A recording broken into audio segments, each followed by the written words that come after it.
All right, let's dive into the story of one of the world's oldest and, frankly, most enduring civilizations. This isn't just going to be a boring history lesson, okay? We're going on a journey through 7,000 years of memory, of struggle, and rebirth that has, believe me, shaped the world we all live in today. So, let's get started. This right here, this single idea, is really at the heart of the whole story. In Iran, history isn't something dusty you find in books. No, it's a living, breathing force. It's constantly shaping the present and deciding what comes next. So hang on to that thought as we travel back through the millennia. So where does a story this huge even begin? Well, it starts on a vast plateau, but this place was way more than just a piece of land. It was an idea, a central hub for the entire ancient world. Think about this. Long before the famous pyramids were even built, cities like Susa and Jaraft were thriving here. And this is the part that people so often overlook. These weren't just simple settlements, they were pioneers. We're talking complex accounting, metallurgy, new forms of government. This was a core, a center of gravity, not some forgotten corner of the world. It established a cultural DNA of innovation that would echo for thousands of years. And now we get to a moment that would change history, forever. This is the birth of the world's first real superpower, an empire that created a blueprint for how to run a massive state, a blueprint that, in many ways, we still use today. Let's break down this timeline of absolute giants. Okay, 6th century BCE, Cyrus the Great builds the Achaemenid Empire. These guys were master administrators who perfected the art of ruling a huge, diverse population. Then, boom, Alexander the Great sweeps through. But from those ashes rise the Parthians, these incredible warriors who became the great rivals to Rome. And they're followed by the Sassanids, who sparked this amazing cultural renaissance. You see the pattern, right? A devastating collapse is always followed by a brilliant and uniquely Persian rebirth. You know, to really get what made that first empire so special, you have to look at this thing, the Cyrus cylinder. It's not just a piece of clay, it's a revolutionary idea. We're talking over 2,500 years ago, a time of just brutal conquest. And this thing declares that people had the right to their own religions, their own cultures. It was an astonishingly modern concept of a multicultural empire built on something more than just brute force. So, as we move into the Sassanid era, this simple but incredibly profound idea becomes the ethical foundation of the empire. It's the core of Zoroastrianism, the ancient faith of Persia. And you know what? Its influence never really left. This focus on personal ethics has woven itself deep into Iranian culture, shaping everything from how people do business to the sacred duty of hospitality. After the Sassanids, a totally new force arrives from the west, Islam. But here's the twist. Instead of wiping out the Persian spirit, this encounter became the catalyst for one of the most spectacular explosions of knowledge in all of human history. I mean, just look at these names. The sheer brain power here is staggering. These aren't just historical figures. They were giants who built on centuries of Persian, Greek, and Indian knowledge. Avicenna's Canon of Medicine was the medical textbook in Europe for 600 years. 600 years!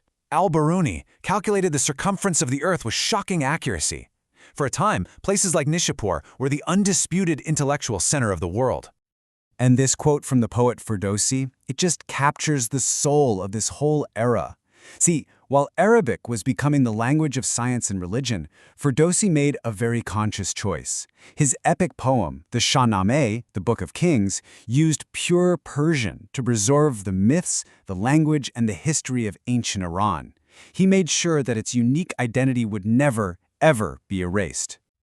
All right, so the story takes a really dark and violent turn now. We're about to enter a dramatic cycle of near-total destruction, followed by an equally stunning rebirth. That theme of resilience we've been talking about, it's about to be tested like never before. The Mongol invasion was an apocalypse. It is so hard to even imagine the scale of the devastation. We're talking entire cities wiped off the map. But this event left behind more than just ruins. It burned a memory into the collective psyche, a deep-seated understanding of how quickly everything can be lost. And that helps explain a lot about the fierce insistence on national sovereignty you see today. But it wasn't the end. Not even close. From those very ashes, Persia rose again, unified under a new dynasty, the Safavids. And under a ruler named Shah Abbas the Great, the capital, Isfahan, became so breathtakingly beautiful with its turquoise domes and amazing markets that a saying was born: Isfahan is half the world. This is that cycle of resilience in its most dramatic form. Okay, let's fast forward to the modern era, a period of turbulent, incredibly rapid change. The last 2 centuries have really been defined by revolution, by foreign pressure, and by this profound struggle over the nation's very soul. Just look at this timeline. It is an absolutely compressed whirlwind of upheaval. In 1906, you have a revolution demanding laws to limit the king's power. Then come the Pahlavis, who try to modernize the country at lightning speed. But that creates this huge rift between their secular vision and the country's religious core. Well, that tension eventually explodes in 1979, an event that reshaped everything, and was immediately followed by a brutal 8-year war. And here's the crucial thing to understand about the 1979 revolution. It wasn't just about faith. It was a rejection of what many saw as a century of foreign interference and a monarchy that was too close to outside powers. The goal was to create a brand new identity for Iran, one built on political independence and religious governance. It was a seismic event that continues to define the region to this day. So after this incredible, sweeping 7,000-year journey, what do we see today? Well, we see a nation that carries all of this history, the glory, the wisdom, the pain, and the pride deep within its soul. And if you take one thing away from this, let it be this. It's a land of paradox, a place where ancient ideas of justice from that Cyrus cylinder coexist with modern revolutionary fire. It's where the poetic soul of Ferdowsi lives on in young scientists and software engineers. This isn't a contradiction. It's what you get with a continuous civilization that has learned to absorb, to adapt, and to endure without ever losing its core identity.